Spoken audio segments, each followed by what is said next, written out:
இன்னைக்கு பார்த்தீங்கன்னா பல்லாவரம் சந்தை தான் வந்திருக்கும். ஆக்சுவலாக இந்த வீடியோ நான் நேற்றே போஸ்ட் பண்ண வேண்டியது, பட் இன்னைக்கு தான் போஸ்ட் பண்ணுறேன். ஆக்சுவலாக நேற்று கடை அவ்வளோவா இல்லை. வீடியோக்குள்ளே போகிறதுக்கு முன்னாடி பல்லாவரம் சந்தைக்கு பைக்கில் வரவங்களுக்கு ஒரு அலர்ட்டு என்ன அப்படின்னா, இந்த மாதிரி இப்போ குரங்கு நடமாட்டம் அதிகமாக இருக்குது.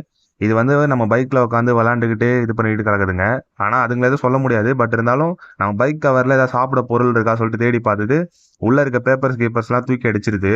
சப்போஸ் நம்ம டிரைவிங் லைசன்ஸ், ஆர்சி புக் ஏதாவது உள்ள வச்சிருக்கோம் அப்படின்னா அதையும் தூக்கி அடிச்சிருது. ஸோ அதனால நம்ம தான் எச்சரிக்கையா இருக்கணும். நீங்க ஏதாவது வச்சிருக்கீங்க அப்படின்னா அதை எடுத்து பாக்கெட்ல வச்சுட்டு அதுக்கப்புறம் சந்தைக்குள்ள வாங்க. இல்லை அப்படின்னா அது எங்கேயாவது தூக்கி போட்டுரும், இல்லைனா அதுவே தூக்கிட்டு போயிடும். ஸோ அதனால நம்ம தான் எச்சரிக்கையா இருக்கணும். உள்ள போன உடனே இந்த ஐஎம் விற்கிற கடையாண்ட இந்த வெயிட் மிஷின் பார்த்தேன். இது ஆக்சுவலாக ரொம்ப குட்டியா காம்பாக்டா இருந்தது. இதுல மொத்தமாவே 200 கிராம் வெயிட் தான் பார்க்க முடியும் அப்படின்ற மாதிரி போட்டிருந்தது.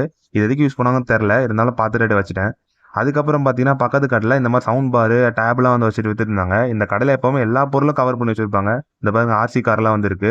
இங்கே பார்த்தீங்கன்னா ஆக்சுவலாக எல்லா பொருளையும் கவர் பண்ணி வச்சிருப்பாங்க. நிறைய பொருள் வச்சிருப்பாங்க வித்தியாசமா. ஆனால் ரேட்டும் கொஞ்சம் ரீசனபிளாக தான் சொல்லுவாங்க. நான் அப்படியே பார்த்துட்டு பக்கத்து கடைக்கு மூவ் ஆகிட்டேன். அங்கே பார்த்தீங்கன்னா ஒரு ரெட் கியரோட கேம் பேட் பார்த்தேன். நல்ல கண்டிஷனில் தான் இருந்தது, ஒயர்லெஸ் கேம் பேடு. ரேட்டு பார்த்தீங்கன்னா 100 ரூபா சொன்னாங்க. சரி நமக்கு தேவைப்பட சொல்லிட்டு வாங்கிட்டேன். பட் ஆனால் இதில் ஒரு ட்விஸ்ட் இருக்குது, அதை லாஸ்ட்டாக சொல்கிறேன். பல்லாவரம் சந்தையில் வாங்கணும்னு நினைக்கிற கிரேஸாக இருக்க ஒரு பொருளில் எனக்கு இதுவும் ஒரு பொருள். என்னன்னா இந்த ஃப்ளோர் கிளீனிங் ரோபோட் தான். இது ரேட்டு மட்டும் குறைக்கவே மாட்டாங்க. இதோட ரேட்டு 1500 சொன்னாங்க. ஸோ அதனால் அதை அப்படியே பார்த்துட்டு வந்தாச்சு. அப்புறம் இன்னொரு கடையில் பார்த்தீங்கன்னா மேக் புக்காக போட்டு அடுக்கி வச்சிருந்தாங்க. சரி நம்ம ஒரு மேக் புக் எடுத்து ஓப்பன் பண்ணி பார்ப்போம் அப்படின்னு சொல்லி பார்த்தா டிஸ்பிளே மூடி பார்க்குறோம், அப்படியே ஓப்பன்லேயே வருது. ஸோ இது ரொம்ப பழைய மாடல் தான். நம்ம வாங்கி ரிஸ்க் எடுக்கணும் அப்படின்னா வேணா ரிஸ்க் எடுக்கலாம், பட் வேஸ்ட் ஆஃப் மணி தான். அப்புறம் அதை வச்சுட்டு அப்படியே பக்கத்து கடைக்கு போனால் ஸ்லிம்மாக ஒரு கீபோர்டு இருந்தது. சரி நல்ல கண்டிஷனில் இருக்குன்னு சொல்லிட்டு எடுத்து பார்த்தா உள்ள ஓப்பன் ஆகி தோண்டு பேட்டரியை சால்டர் பண்ணி வச்சிருக்காங்க. ஸோ இதை அப்படியே பார்த்துட்டு என் ஃப்ரெண்டு கேப்பில் ஒரு பொருள் எடுத்தான் விசித்திரமா. என்னடா எடுத்தான் அப்படின்னு சொல்லிட்டு பார்க்கும்போது தான் அது ஒரு காம்பஸ். நல்ல கண்டிஷனில் தானே, ரேட்டு தான் கொஞ்சம் அதிகமாக சொன்னார். அதை அப்படியே மூடி அப்படியே வச்சுட்டு பக்கத்து கடையில் பார்த்தீங்கன்னா இந்த டப்பா நிறைய விசித்திரமான பொருள் இருந்தது. இது என்னன்னு தெரிஞ்சுன்னா கமெண்ட்ல சொல்லுங்க.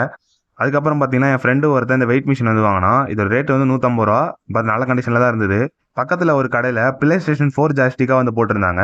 நிறையவே ஜாஸ்டிக் வச்சிருந்தாரு அவர், வித்தியாசமா எல்லாமே பிளே ஸ்டேஷன் 4 ஜாஸ்டிக்கு. நானும் இதில் 2 ஜாஸ்டிக் வாங்கியிருக்கேன். அதை அப்கமிங் வீடியோஸில் போடுறேன். அப்புறம் பார்த்தீங்கன்னா அதே கடையில் லைப்போ பேட்டரிஸ் நிறைய வச்சிருந்தாங்க. இது ட்ரோனுக்கு அப்புறம் நம்ம ப்ராஜெக்ட்ஸ்க்குலாம் யூஸ் பண்ணுற பேட்டரி தான். ஆனால் இது சார்ஜ் பண்ணி அப்படியே ரொம்ப நாளாக வச்சிட்டாங்க போல, அது அப்படியே வீங்கி போய் கிடந்தது.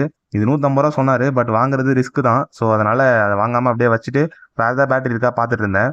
பார்த்தீங்கன்னா அதில் நிறைய லித்தியம் அயன் பேட்டரி அதெல்லாம் கடந்தது.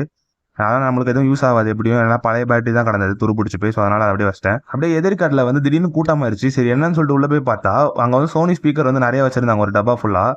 எல்லாரும் ஒன்று கையில் எடுத்து வச்சுட்டு என்ன ரேட் சொல்ல போகிறாங்கன்னு சொல்லி காத்துட்டு இருந்தாங்க. கரெக்டாக கடைக்காரர் 700 ரூபா அப்படி சொல்லி சொன்னோன்னே எல்லாரும் டப்பாக்குள்ளே வச்சுட்டு திரும்பி போயிட்டாங்க. அதுக்கப்புறம் லாஸ்ட்டாக அந்த ஐஎம் வித்த இடத்துல டேக் வித்துட்டு இருந்தாங்க. என் ஃப்ரெண்டுக்கு அந்த டேக் வேணும்னு சொன்னா. ஸோ அதை வாங்கிட்டு அங்கேருந்து கிளம்பிட்டோம்.